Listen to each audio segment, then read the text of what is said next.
কেমন আছো সবাই? আশা করছি সবাই খুব ভালো রয়েছো। আজকে একটা নতুন টপিক আলোচনা করব। তো টপিকটি শুরু করার আগে সবার কাছে একটু রিকোয়েস্ট করছি, আমাদের চ্যানেলে নতুন হয়ে থাকলে চ্যানেলটি সাবস্ক্রাইব করে দিও। এবং আমাদের চ্যানেলের ডেসক্রিপশনে একটা টেলিগ্রাম চ্যানেলের লিংক আছে। সেখান থেকে আমাদের যে যত ইউটিউবে যত ভিডিও আছে সেগুলোর যে পিডিএফ সেখানে দেওয়া আছে। সেখান থেকে পিডিএফ গুলো ডাউনলোড করে কিন্তু এই নোটস গুলো পড়তে পারবে। তো আজকের একটা টপিক হচ্ছে একজনের একটা রিকোয়েস্টে আমরা এই টপিকটা শুরু করছি। টপিকটা হচ্ছে ইরেকটাইল ডিসফাংশন এবং প্রিম্যাচুয়ার ইজাকুলেশন। তো আমরা দেখি যে বিভিন্ন রকম ট্রেনে, বাসে বা বিশেষ করে রেলওয়ে স্টেশনে, হ্যাঁ, বিভিন্ন রকমের এক একটা করে যে অ্যাডভার্টাইজ দেওয়া থাকে, সেগুলো দেখে কিন্তু আমাদের অনেক কিছু কিছু মিথস রয়েছে, আমরা ঠিকঠাক জানিও না যে কি জিনিসটা কেমন। দুটোর যে ডিফারেন্স, ইরেকটাইল ডিসফাংশন এবং প্রিম্যাচুর ইজাকুলেশন অ্যাকচুয়ালি কি, এবং এদের দুজনের যে ডিফারেন্স এবং তাদের ট্রিটমেন্ট যে অ্যাপ্রোচটাও যে ডিফারেন্স হবে, সেটা কিন্তু আমরা অনেকে জানি না। আমরা কি করি না, অনেকে কি করে যে ফার্মাসি থেকে বিভিন্ন রকম, একটা পারফরমেন্স অ্যাংজাইটি হওয়ার জন্য ফার্মাসি থেকে কি করছে, বিভিন্ন রকম মেডিসিন এনে খাচ্ছে। এবং সেই মেডিসিন গুলো কিন্তু যথেষ্ট সাইড এফেক্টস আছে। তাছাড়া কি হয়, এই যে মেডিসিন গুলোর সাথে বিভিন্ন কন্ট্রাইন্ডি মানে বিভিন্ন জিনিসের উপর কন্ট্রাইন্ডিকেশন আছে, আরো অন্য অন্য মেডিসিনের উপর, যেগুলো খেলে কিন্তু একটা কার্ডিওভাস্কুলার একটা এমার্জেন্সি হয়ে যায়, পেশেন্ট অনেক সময় কিন্তু মারাও যেতে পারে। বিশেষ করে অ্যালকোহল বা এসব আমরা আলোচনা করব। তো ইরেকটাইল ডিসফাংশন এবং প্রিম্যাচুয়ার ইজাকুলেশন, ইরেকটাইল ডিসফাংশন এবং প্রিম্যাচুয়ার ইজাকুলেশন। তো এটা শুরু করার আগে আমরা প্রথমে দেখবো যে আমাদের যে একটা হিউম্যান বডি, সেখানে কি হচ্ছে না, বিভিন্ন যে সেক্সুয়াল ইন্টারকোর্সের সময় যে বিভিন্ন রকম স্টেজ হয়, সেই স্টেজগুলো আমরা একটু দেখবো। প্রথম হচ্ছে ডেজায়ার, মানে একটা ইচ্ছা, বা সেটাকে লিবিডো বলছি। তারপরে এক্সাইটমেন্ট, তারপর হচ্ছে প্লেটুফিস, তারপর অর্গাজম, তারপর হচ্ছে রেজুলেশন। তো এখানে দেখতে পাচ্ছি কি এক্সাইটমেন্ট মানে কি হচ্ছে, এক্সাইটমেন্ট যখন হবে, যখন একটা মানুষ কি হচ্ছে না, ডিজায়ার মানে তার একটা সেক্সুয়াল ইন্টারকোর্সে কোনো ইচ্ছা প্রকাশ হলো, বা লিবিডো। তারপর কি হচ্ছে, তার কিন্তু একটা এক্সাইটমেন্ট হচ্ছে। এক্সাইটমেন্ট হওয়ার পরে কি হবে, তার হার্ট রেট বেড়ে যাবে, মাসেলের টেনশন গুলো বাড়বে, মাসেল টোন বাড়বে, ব্লাড ফ্লোটা বেড়ে যাবে। তাহলে শরীরে রক্ত চলাচলটা বেড়ে যাচ্ছে, মাসেল গুলো স্ট্রং হচ্ছে, এবং কি হার্ট রেটটা ইনক্রিজ করছে। আর সাথে সাথে কি হবে, সাথে সাথে মেল হলে কি হচ্ছে, মেলের হচ্ছে কি ইরেকশন হবে। আর ফিমেল হলে কি হবে, ফিমেলের যে ক্লাইটোরিস এবং যে ভ্যাজাইনাল বিভিন্ন রকম লুব্রিকেন্ট গুলো ডিসচার্জ হবে। এটা হচ্ছে ব্যাপার। এবার কি হচ্ছে, প্লেটুফেস্টে মানে কি যেগুলো হলো সেগুলো কি অনেক ডিফেন্স হবে, মানে কি হচ্ছে, আরো গভীরভাবে সেইগুলো, মানে যে ফেসটা আরো গভীরভাবে অতিবাহিত হবে। ঠিক আছে। এবার কি হচ্ছে, সেখানে কি হচ্ছে দেখো, ব্রিদিং কুইক, যেখানে হার্ট রেট বাড়ছিল তার সাথে সাথে এখানে ব্রিদিং, শ্বাস প্রশ্বাস ঘন ঘন নেবে, হ্যাঁ, ফ্লাশিং হবে, মুখগুলো দেখো লাল হয়ে যাচ্ছে, এবং ব্লাড প্রেশারও রেইজ করবে। এবার হচ্ছে গিয়ে তারপরে কি হচ্ছে, তার পরের ফেজটা অর্গাজম। অর্গাজম হচ্ছে বিভিন্ন রকম যে আমাদের যে বডি ফ্লুইডস গুলো, যেগুলো হচ্ছে সিক্রেশন হবে, বা একটা পিক মোমেন্টে হবে, সেটা মিনিমাম 30 সেকেন্ডস, একটু 30 সেকেন্ডস হচ্ছে গিয়ে পারসিস্ট করছে। আর কি হচ্ছে না, এখানে হচ্ছে রিদমিক কন্ট্রাকশন হবে, হ্যাঁ, বিশেষ করে পেলভিক মাসেলস গুলো কন্ট্রাকশন হবে। তারপর হচ্ছে কি আমাদের একটা যে টেনশনটা যে ছিল সেটা রিলিজ হয়ে যাচ্ছে। ঠিক আছে। এবার হচ্ছে কি, তারপর রেজুলেশন। রেজুলেশন হচ্ছে কি না, আমাদের হচ্ছে নর্মালি কি হচ্ছে না, সবকিছু মানে অর্গাজম হয়ে যাওয়ার পরে, বডি ফ্লুইড সিক্রেশন হয়ে যাওয়ার পরে কি হচ্ছে, মাসেল গুলো কি হচ্ছে, রিল্যাক্স হয়ে যাচ্ছে। ঠিক আছে। তারপর বডি আবার নর্মাল অবস্থায় চলে আসবে, যে টেনশন বা টোন গুলো কি কমে যাচ্ছে। এরপরে কি হচ্ছে, রিফ্র্যাক্টরি পিরিয়ড। এই রিফ্র্যাক্টরি পিরিয়ড হচ্ছে কি, মেয়েদের হচ্ছে রিফ্র্যাক্টরি পিরিয়ডটা কম, ছেলেদের হচ্ছে কি বেশি। এই জন্য কি হচ্ছে, মেয়েদের কিন্তু মাল্টিপল অর্গাজম হতে পারে, কিন্তু ছেলেদের একবার হলে আর কিন্তু পরে একটু টাইম লাগে। তো এই যে আমরা সেক্সুয়াল যে ইন্টারকোর্স, এই সেক্সুয়াল ইন্টারকোর্সে কি আমরা কেন আলোচনা করলাম, তার কারণ প্রত্যেকটা স্টেজে কিন্তু আমাদের এক একটা করে ডিজিজ আছে। প্রত্যেকটা স্টেজে আমাদের এক একটা ডিজিজ আছে। তাহলে প্রথম স্টেজে কি হচ্ছে, একটা ফেজ হচ্ছে কি ডিজায়ার বা লিবিডো। যদি তার কোনো লিবিডো কমে যায়, তাহলে কি হচ্ছে, hypo active sexual disorder, desire disorder. তাহলে এখানে কি হচ্ছে, HSDD, hypo active sexual desire disorder. এটা হচ্ছে কি হচ্ছে না, HSDD। তাহলে এখানে কি হচ্ছে, যে তার লিবিডো কমে যাচ্ছে, তার কি তার ইন্টারকোর্সের যে ইচ্ছাটা তার কমে যাচ্ছে, এক্সাইটমেন্ট কমে যাচ্ছে, মানে ইরেকটাইল ডিসফাংশন হচ্ছে। অর্গাজমে ঠিকঠাক হচ্ছে না, সেটা কি হতে পারে, একটা প্রিম্যাচার ইজাকুলেশন, তার আর্লি তার ইজাকুলেশন হয়ে যাচ্ছে। আর একটা কি, একটা অ্যানঅর্গাজম হয়ে হচ্ছে, মানে সেটা তার অর্গাজমটা হচ্ছে না। আর একটা কি হতে পারে, আর একটা হচ্ছে আমাদের রেজুলেশন। কি হচ্ছে, রেজুলেশনের সময় কি হচ্ছে না, পোস্ট কয়টাল হেডেক হতে পারে, পোস্ট কয়টাল হেডেক। ঠিক আছে। তাহলে আফটার সেক্সুয়াল ইন্টারকোর্স এটা মাথা ব্যথা হবে, এবং ডিসপোরিয়া হতে পারে। ডিসপোরিয়া মানে একটা পেশেন্টের স্যাডনেস ফিল হবে। ঠিক আছে। পেশেন্টের হচ্ছে একটা ইরিটেবল হবে, এরকম হতে পারে। ঠিক আছে। তো এই যে প্রত্যেকটা স্টেজে কিন্তু এক একটা ডিজিজ আছে। আমরা আজকে বেসিক্যালি আলোচনা করবো ইরেকটাইল ডিসফাংশন এবং প্রিম্যাচার ইজাকুলেশন নিয়ে। তো ইরেকটাইল ডিসফাংশন নিয়ে আলোচনা করার আগে আমাদের আগে জানতে হবে যে এদের অ্যানাটমিটা কি জানতে হবে। অ্যানাটমিটা কি সেটা জানতে হবে।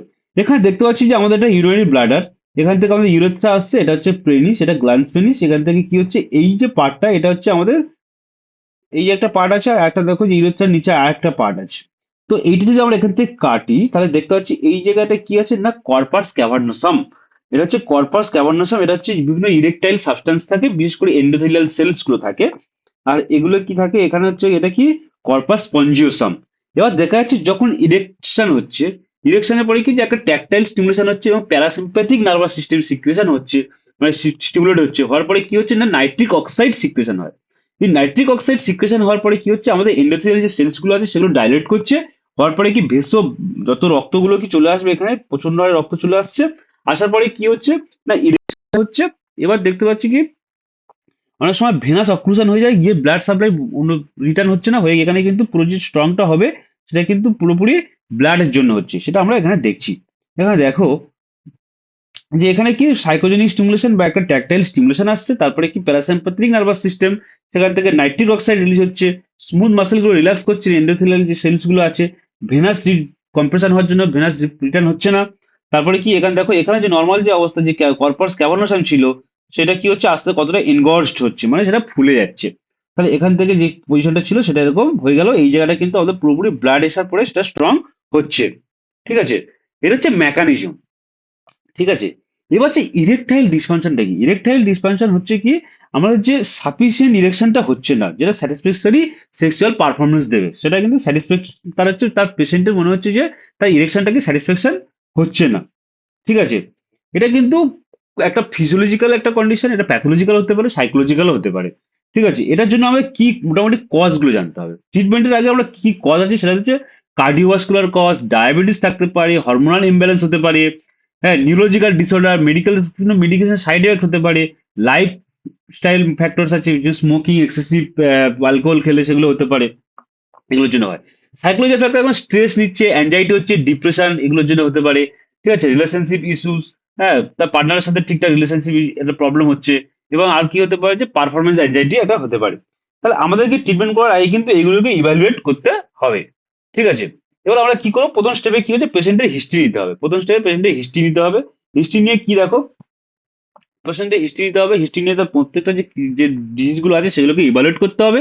তারপর যে বিভিন্ন রকম ক্লিনিক্যাল এক্সামিনেশন করতে হবে, বিশেষ করে পার্টনার সাথে কাউন্সিলিং করতে হবে। তারপরে কি করবো না, আমাদের যে বিভিন্ন টেস্ট করতে হবে, বিশেষ করে ব্লাড টেস্ট করতে হবে, টেস্টোস্টেরন, গ্লুকোজ, থাইরয়েড, হ্যাঁ, লিপিড প্রোফাইল, ইউরিন অ্যানালাইসিস, এগুলো করতে হবে। ঠিক আছে, এগুলো করার পরে কি হচ্ছে আমরা একটা ডায়াগনোসিস করব। সেটা কি ডায়াগনোসিস, না সেটা অর্গানিক নাকি সাইকোলজিক্যাল। এবার অর্গানিক এবং সাইকোলজিক্যাল ডায়াগনোসিস করার জন্য দুটো মেন পার্থক্য আছে, একটা হচ্ছে নকটার্নাল পেনাইল টুমিসেন্স, আর একটা হচ্ছে আমাদের ইউএসজি কালার ডপলার করতে হবে। দেবো যে এই জন্য পার্থক্য আমরা বুঝতে গেলে দেখা যাবে যে যদি আমরা দেখতে পাই যে আমরা একটা পেশেন্টকে কি করছি, যে আর্লি আর্লি মর্নিং যে পেনাইল ইরেকশন হয়, এটা কি হয় যে আর্লি মর্নিং এ আমাদের টেস্টোস্টেরনটা প্রচুর পরিমাণে সিক্রেশন হয়, তার জন্য কি হচ্ছে যে একটা পেনাইল ইরেকশন হয়। কিন্তু দেখা যাচ্ছে যে কোনো কোনো পেশেন্টের দেখা যাচ্ছে যে আর্লি মর্নিং ইরেকশন হবে না। যদি আর্লি মর্নিং ইরেকশন না হয় তাহলে ভাবতে হবে কি, যে আর্লি মর্নিং, তাহলে আমাদের একটা কি হচ্ছে যে নকচার্নাল নকচার্নাল পেনাইল টোমেসেন্স, এই যে টেস্টটা আমরা কি করছি না, একটা ডিভাইস এখানে দেওয়া হয়েছে, দেখো এখানে একটা ডিভাইস দেওয়া হয়েছে, এখানে একটা ডিভাইস দেওয়া হয়েছে। এই ডিভাইসটা সাথে এখানে কি হচ্ছে না, এখানে একটা সিস্টেম আটকানো আছে, সেটা কি করা হচ্ছে না, যদি পেনিসটা যদি এনগর্জড হয়, মানে সোজা কথা টামি সেন্স মানে ফুলে যাওয়া, ফুলে ফেপে যাওয়া, যদি ফুলে যায় তাহলে কিন্তু এই এখানে ডিভাইসে একটা মিটার, একটা তার রিডিং দেবে। এবার সেটা যদি নর্মাল হয় তাহলে সেটা কিন্তু সাইকোজেনিকের ক্ষেত্রে নর্মাল হবে। এখানে কি হচ্ছে, এটা নর্মাল, ঠিক আছে, এটা নর্মাল। এখানে কিন্তু অ্যাবনর্মাল হবে, যেটা হচ্ছে অর্গানিক যদি কোনো কজ থাকে। আর একটা কি হতে পারে, আমরা দেখতে পাচ্ছি এখানে দেখো, এখানে ইউএসজি করা হয়েছে। হ্যাঁ, ইউএসজি করে কি দেখা যাচ্ছে, যে এখানে হচ্ছে ইউএসজি করা হচ্ছে। ইউএসজি করে কি বিভিন্ন রকম যে প্যাথোলজি তো জানা যাচ্ছে, তাহলে ইউরোলজি যে সাইকোজেনিক হলে নর্মাল হবে, কিন্তু এখানে কিন্তু কিছু অ্যাবনর্মাল হবে। কোথায় না, অর্গানিক যদি কোনো কজ থাকে। তবে একটা হচ্ছে কি কজ, ইরেকটাইল ডিসফাংশন, একটা হচ্ছে সাইকোজেনিক হচ্ছে, আর একটা একটা হচ্ছে কি হচ্ছে, একটা হচ্ছে আমাদের অর্গানিক কজ হচ্ছে। অর্গানিক কজে তাহলে কি হচ্ছে, আমাদের যদি নকচার্নাল যে টামিসেন্স যেটা বলছি আমরা, যেটা কি না বিশেষ করে ভোরবেলা যে ইরেকশন হচ্ছে সেটা কিন্তু এখানে আমাদের হচ্ছে গিয়ে নর্মাল থাকবে, এবং আমরা যদি ইউএসজি করি এখানে কিন্তু আমাদের দেখা যাচ্ছে যে নর্মাল থাকছে। ঠিক আছে, এটা হচ্ছে ব্যাপার। এবার আমরা কি হচ্ছে নর্মালি কি ট্রিটমেন্ট করতে পারি? ট্রিটমেন্ট হচ্ছে প্রথম হচ্ছে আমাদের কি হেলদি খাওয়া দাওয়া করতে হবে। ঠিক আছে, তারপর কি আমাদের যে বিভিন্ন রকম এক্সারসাইজ করতে হবে। হ্যাঁ, তারপর হচ্ছে বিভিন্ন রকম যে আমাদের অ্যালকোহল সিজেশন করতে হবে, যে অ্যালকোহল খাচ্ছে ওষুধ বিভিন্ন রকম ওষুধ খাচ্ছে সেগুলোকে সিজেশন করতে হবে, বন্ধ করে দিতে হবে। হ্যাঁ, আবার হচ্ছে কি আমাদের কি করবো, মেন যেটা হচ্ছে আমাদের এখানে ড্রাগ, সেটা হচ্ছে কি সিলডেনাফিল, টাডাফিল, আর হচ্ছে কি ভার্ডেনাফিল এবং হচ্ছে অ্যাভানাফিল। এবার এগুলো কিন্তু প্রচন্ড সাইড এফেক্ট আছে, বিশেষ করে সিলডেনাফিল যেটা বাজারে ভায়াগ্রা বলে বিক্রি হয়, সেগুলো প্রচন্ড সাইড এফেক্ট আছে, সেগুলো আমরা কিন্তু আলোচনা করব। আর একটা কি হচ্ছে আমরা এটা হচ্ছে ইন্ট্রাগ্রাভানোসাল যে ইনজেকশন। হ্যাঁ, এটা হচ্ছে কি এগুলো হচ্ছে পিডিই ইনহিবিটরস, এটা সিলডেনাফিল, টাডাফিল। আর এটা কিন্তু হচ্ছে কি এটা হচ্ছে আমাদের অ্যালপ্রোস্টাডিল, এটা হচ্ছে আমাদের ইন্ট্রা ক্যাভার্নোসাল, যে ক্যাভার্নোসে বলছি যে, হ্যাঁ ক্যাভার্নোসাম, কর্পাস ক্যাভার্নোসাম, ওখানে কিন্তু এখানে ইনজেকশন দেওয়া হয়। আরেকটা হচ্ছে বিভিন্ন রকম মেকানিক্যাল যে পাম্প আছে সেগুলো লাগিয়ে দিলে কি ব্লাডটা পুল করবে, কোথায় পেনিসের হচ্ছে ব্লাড পুল করবে। আরেকটা হচ্ছে বিভিন্ন রকম ইমপ্ল্যান্টেবল বা ম্যালিয়েবল কোনো ডিভাইস দেওয়া যেতে পারে। এবার আমরা যে মেন যে শুরু করব, যেটা আমরা পেশেন্টদের যেটা বলি যে বিভিন্ন রকম ইনভেস্টিগেশন করব, পেশেন্টের বিভিন্ন রকম হিস্ট্রি নেব, পেশেন্টের পার্টনারের সাথে তার কথা বলবো, তারপরে তার সমস্যাটা জানবো। সমস্যাটা জানার পরে কি হচ্ছে, সমস্যাটা জানার পরে আমরা কিন্তু কোনটা অ্যাপ্রোচ করবো সেটা ডিসাইড করব, এটা সাইকোলজিক্যাল না অর্গানিক সেটা আমরা জানতে হবে। এবার দেখো, এবার হচ্ছে এখানে একটা যে আমরা যে সিলডেনাফিল যেটা দিচ্ছি বা ভায়াগ্রা, সেটা বিভিন্ন রকম কিন্তু কন্ট্রাইন্ডিকেশন আছে। বিশেষ করে অ্যালকোহল, নাইট্রেস বা হাইপার টেনশনের জন্য যে মেডিসিন গুলো খাচ্ছে, ঠিক আছে, বা হার্ট ডিজিজের জন্য যেগুলো খাচ্ছে, এগুলোর সঙ্গে যদি যদি বাইচান্স যদি কেউ সিলডেনাফিল বা ভায়াগ্রা কেনে, তাহলে কিন্তু তার ইনস্ট্যান্ট ডেথ হয়ে যেতে পারে, এরকম কিন্তু হিস্ট্রি আছে অনেক। তাহলে আমাদের মোটামুটি জানতে হবে যে নাইট্রোগ্লিসারিন বা নাইট্রেস জাতীয় যে ওষুধগুলো আছে, হাইপার টেনশনের জন্য যেগুলো আছে, যদি কোনো সিভিয়ার হার্ট ডিজিজ হয় বা তার সিভিয়ার হাইপার টেনশন হচ্ছে, কোনো চোখের কোনো গন্ডগোল আছে, লিভার বা কিডনির কোনো সমস্যা রয়েছে, অ্যালকোহল খাচ্ছে, বিটা ব্লকার খাচ্ছে, এইসব বিভিন্ন রকম মেডিসিনের জন্য কিন্তু আমাদের সিলডেনাফিল কিন্তু কন্ট্রাইন্ডিকেটেড, এগুলো দেওয়া যেতে হবে না, মানে দেওয়া যাবেই না। ঠিক আছে, কিন্তু পেশেন্ট যে কোনো সময় এক্সপায়ার করে যেতে পারে। ঠিক আছে, এবার হচ্ছে একটা জিনিস জানতে হবে যে আমরা যে মেডিসিনটা দেবো, এটা কিন্তু সবসময় কিন্তু লো ডোজ দিয়ে শুরু করতে হবে। যে কোনো মেডিসিন আমরা যেগুলো ইউজ করব, এগুলো যে কটা আছে সব কিন্তু লো ডোজ দিয়ে শুরু করতে হবে। লো ডোজ দিয়ে শুরু করলে কি হবে, আস্তে আস্তে তার থ্রেশহোল্ড বুঝে, তার কি মানে তার কতটা কাজ করছে সেটা বুঝে কিন্তু আমরা মানে ওষুধটা ডোজটা বাড়াবো। এবার মোটামুটি সেক্সুয়াল ইন্টারকোর্সের আধা ঘন্টা থেকে 4 ঘন্টা আগে পর্যন্ত আমরা কিন্তু এই ওষুধটা দিতে পারি। ঠিক আছে, এবার আমরা তাহলে কি হলো, আমরা প্রিমেচার ইজাকুলেশনটা, সরি আমরা হচ্ছে কি ইরেকটাইল ডিসফাংশনটা নিয়ে আলোচনা করলাম। এবার ইরেকটাইল ডিসফাংশন তাহলে কি হলো, তো ইরেকশন হচ্ছে না। ঠিক আছে, তার জন্য আমরা কি হচ্ছে মেডিসিন দিচ্ছি, কিন্তু মেডিসিন দেওয়ার আগে আমাদের হিস্ট্রিটা ইভ্যালুয়েট করতে হবে, তার কোনো কোমরবিডিটিস আছে কিনা দেখতে হবে, তার পার্টনারের সাথে আলোচনা করে তারপর ডিসাইড করতে হবে। এবার কোনটা অ্যাপ্রোচ আছে সেটা সেই অ্যাপ্রোচে আমরা এগোবো। এবার হচ্ছে আমাদের কি প্রিম্যাচুয়ার ইজাকুলেশন। প্রিম্যাচুয়ার ইজাকুলেশন মানে কি? প্রিম্যাচুয়ার ইজাকুলেশন মানে আফটার, আমাদের দেখতে হবে যে যে 1 থেকে 2 মিনিট, আমরা তাহলে কোন স্টেজে বলছি, অর্গাজম স্টেজে। অর্গাজম স্টেজে মানে অলরেডি কি হচ্ছে না, পেনিস ইন্টারভ্যাজানালি আছে।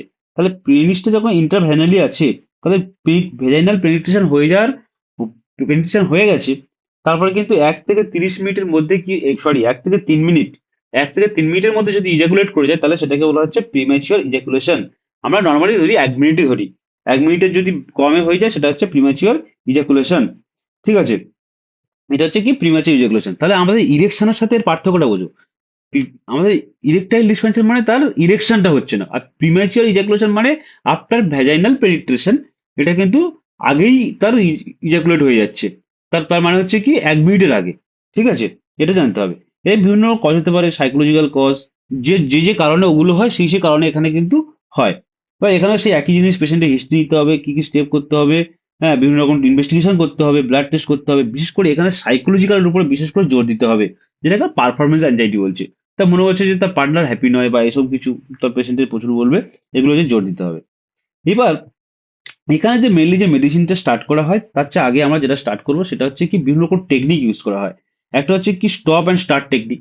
স্টপ স্টার্ট টেকনিক ইউজ করা হতে পারে, স্কুইজ টেকনিক ইউজ করা, পেলভিক ফ্লোর এক্সারসাইজ করতে হবে। এগুলো কিন্তু এগুলো ব্যবহার করলে কিন্তু অনেক সময় কি হয় না, পারফরমেন্সটা বাড়বে। তাহলে কি হচ্ছে, stop and start, squeeze technique এবং পেলভিক ফ্লোর এক্সারসাইজ। ঠিক আছে, অনেকে আছে কি আছে, এই বিভিন্ন রকম অ্যানাস্থেটিক যে জেলস বা ক্রিমস গুলো আছে, লিডোকেন, ডিসেন্সিটাইজিং যে স্প্রে গুলো ইউজ করতে পারে অনেকে। এবার কি আছে, সাইকোলজিক্যাল হলে কি হচ্ছে, আমরা মেনলি কি ড্যাফোক্সেটিন দিই। ঠিক আছে, এটা ডেপোজিটিংটা মনে রাখো, বাকিগুলো কিছু মনে রাখতে হবে না।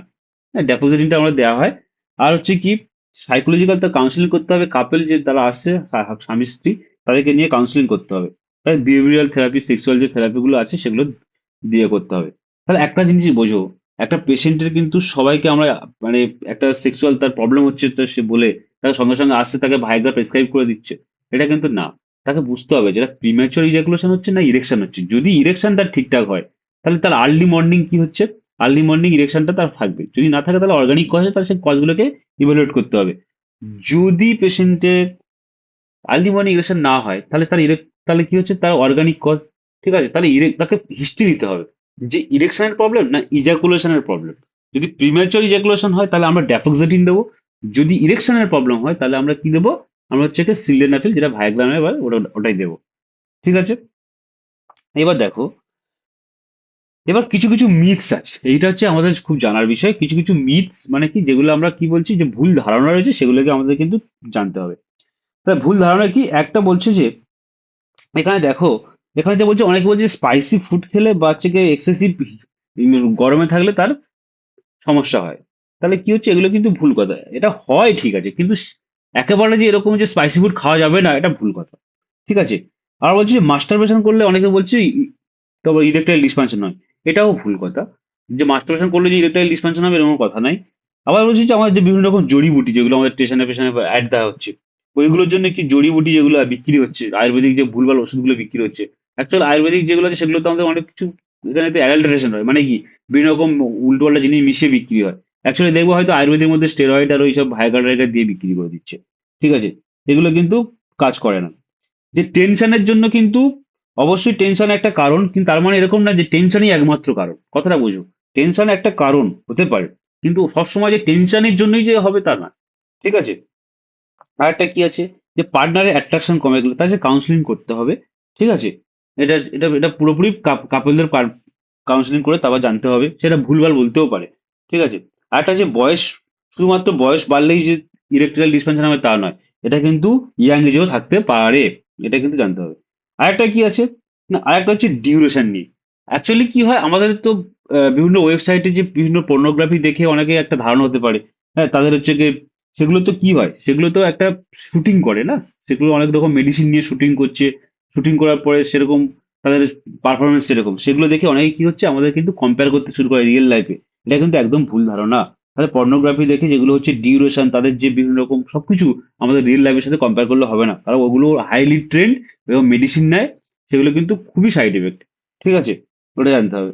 আরেকটা কি হচ্ছে, যে আরেকটা সবচেয়ে বড় মিথ যেটা হচ্ছে কি, না আমাদের মনে হচ্ছে যে আমাদের ইন্ডিয়ান যে মানে ইন্ডিয়ান যে আমাদের ম্যান গুলো আছে, তাদের পেনিসের যে সাইজটা সবচেয়ে কম, এটা কিন্তু অনেকের ধারণা থাকে, কিন্তু অ্যাকচুয়ালি তা না।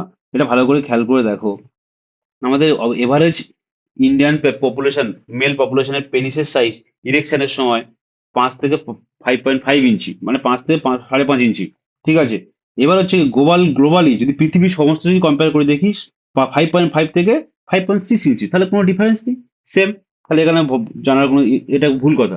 এবার একটা জিনিস মনে রাখতে হবে, অনলি 20% ওমেন কিন্তু পেনিসের সাইজ নিয়ে ম্যাটার করে। তারা ভাবে যে অনলি 20%, অ্যাকচুয়ালি কিন্তু দেখা যাচ্ছে যে ম্যাক্সিমাম কিন্তু যে সেক্সুয়াল ইন্টারকোর্সটা হয় সেটা কিন্তু লাভ, অ্যাফেকশন, ইমোশনাল এগুলো নিয়েই হয়। ঠিক আছে। তাহলে তো সবকিছু কিন্তু কি হচ্ছে, যে সাইজ ম্যাটার করে না। তাহলে কি হচ্ছে, প্রত্যেকটা যে একটা সেক্সুয়াল ইন্টারকোর্সের সময় প্রত্যেকটা জিনিস, ফোর প্লে থেকে শুরু করে তার ইমোশনাল লাভ সবকিছু কিন্তু একটা ম্যাটার করে। তো আশা করছি এই ভিডিওটি সবাই ভালো লেগেছে। যদি ভালো লেগে থাকে আমাদের চ্যানেলটি সাবস্ক্রাইব করো। আর এই নোটটা আমাদের টেলিগ্রাম চ্যানেলে দেওয়া হবে। আর ওই যে ট্রেনে, বাসে, বাথরুমে, যে কোনো বিভিন্ন রকম স্টেশনে, বাথরুমে সমস্ত কিছু এত অ্যাড ফ্যাড দেখে বিভ্রান্ত হওয়ার কোনো দরকার নেই। এই নোটটা ভালো করে পড়লে সমস্ত কিছু আইডিয়া পাওয়া যাবে। আর সবসময় মনে রাখবে যে প্রিম্যাচুর ইজাকুলেশন মানে কিন্তু আমাদের হচ্ছে কি ইরেকটাইল ডিসফাংশন নয়, আর ইরেকটাইল ডিসফাংশন মানে প্রিম্যাচুর ইজাকুলেশন নয়। দুটো পুরো আলাদা এন্টিটি। সবাইকে ধন্যবাদ ভিডিওটি দেখার জন্য।